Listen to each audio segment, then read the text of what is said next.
আমি সুকান্ত। তো আজকে অ্যাকচুয়ালি আমি এসছি আরামবাগে, হুগলি ডিস্ট্রিক্টে।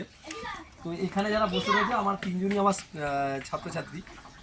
ব্যাপারটা হচ্ছে অনেকের মনে প্রশ্ন জাগে যে যারা কলকাতা শহরে পড়তে আসে ফার্স্ট দেখায় যে একটা প্রথম আমি দেখাই বাড়িটা দেখাবো, এই বাড়িটা একটু সবাই দেখো যে কোথা থেকে এরা যায়। মানে আমাদের হয়তো ওখানে পজিশনটা আলাদা, আর এরা কতটা কষ্ট করে কতটা দূর থেকে পড়তে যায়, মানে কীভাবে যায় এটা, এই এই জায়গাটা একবার আমি দেখাচ্ছি।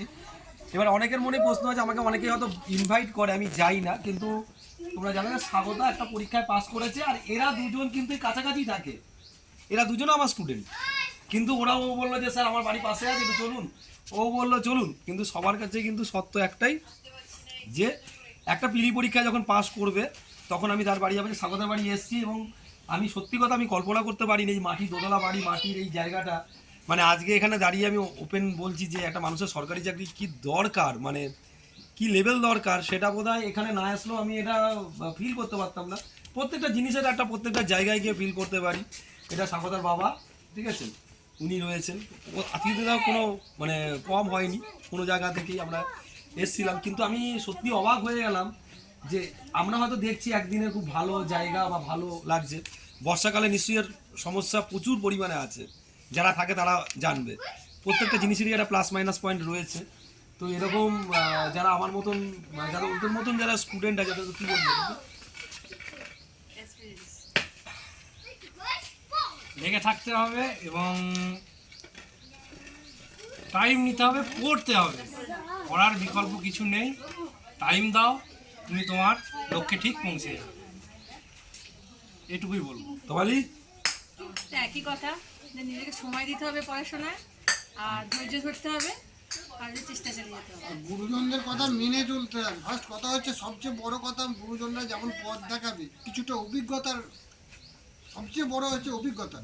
সেই অভিজ্ঞতাটা কাজে লাগাবার জন্য গুরুজনদের সঠিক পথ ধরতে হবে, শুধু নিজেরা চেষ্টা করলেও হবে না।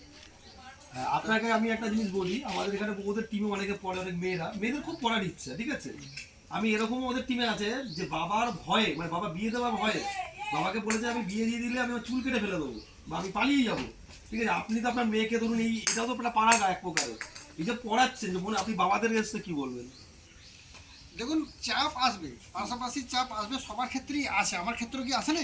এখনো মেয়ের বিয়ে দেওয়ার বয়স হয় না, বিয়ে দিইনিস কেন, কি আর শিক্ষিত কি বাকি আছে, এইসব কথা। মানে তোমরা তোমাদের বোঝো, তোমরা এগুলো বুঝুনি, কিছু কথা বলবে না, তোমরা জানুনি কেন, কেন সেখানে কথা বলবে। মেয়ে একটা জায়গায় টার্গেটে যাচ্ছে, হ্যাঁ, এবং সবাই যায়, কজন হয়, এরকম করে আমাকে পিছিয়ে কথা বলে, তোদের কিছু বদমাইশি বুদ্ধি আছে, তোদের ভুল হচ্ছে, এরকম আমাদেরকে ট্রেনিং দেয়। আমি কিন্তু কর্ণপাত করিনি, তোদের এমনকি ওর মা বাবারা পর্যন্ত যত রকম বলছে, আগে পেয়ে দেখা, পেয়ে দেখা। আর আমার দৃঢ় বিশ্বাস, এই যে স্যারেদের সান্নিধ্যে থাকলে, নিজের যদি চেষ্টা থাকে, কনফার্ম জায়গাটা হবে, মানে 100%, 1%ও কমাতে পারিনি আমি। আমি তো স্বাগতাকে লক্ষ্য করছি, ও এখনও পর্যন্ত যে হারে পরিশ্রম করে, আমার কনফিডেন্স যে অলরেডি দুটো পরীক্ষা পাস করে গেছে। আর কদিনে স্যারের কাছে 1.5 বছর আমার পুরো হয়নি, আগে সেইটাকে বলুন। 2 বছর আগে কোর্স কমপ্লিট হয়নি, তারপর কিছুদিন রিভাইজ দিতে হয়। টাইমটা দেখুন, কম টাইমে কতটা আগিয়েছে, আমি সেইগুলো বলছি, যে কম টাইমে যেটা আগিয়েছে। এবার হচ্ছে এইসব সান্নিধ্য না থাকলে আমার টাইমটা বাকি আছে, কমপ্লিট ফার্স্ট টাইমটা বাকি আছে। হচ্ছে মেয়ে নিজেই বলে, বাবা এখনও আমাদের অনেক দেরি আছে, অনেক খাটতে হবে, এখনও দেরি আছে, আমাকে তৈরি হতে হবে। এখন থেকে পেয়ে গেলেও আমরা হতভম্ব হয়ে যাবো, আমাদের না তৈরি হওয়া পর্যন্ত আমি কিন্তু এই জায়গাটা ঠিক করতে পারবো না। চাকরি পেয়ে গেলেও আমরা কিন্তু হতভম্ব হয়ে যাবো, নিজের জায়গাটা বেশটাকে তাকে তৈরি করতে হবে, তারপর সেটাই বলবো। নিজে আমাকে বলে, তা আমার আমার বিশ্বাস, যখন এই কাজে নেমেছি, যখন তাকে প্রতিষ্ঠিত করবো বলে নেমেছি, দুটো মেয়ে কি, আমার ধৈর্য ধরতেই হবে, যতই লোক বলুক।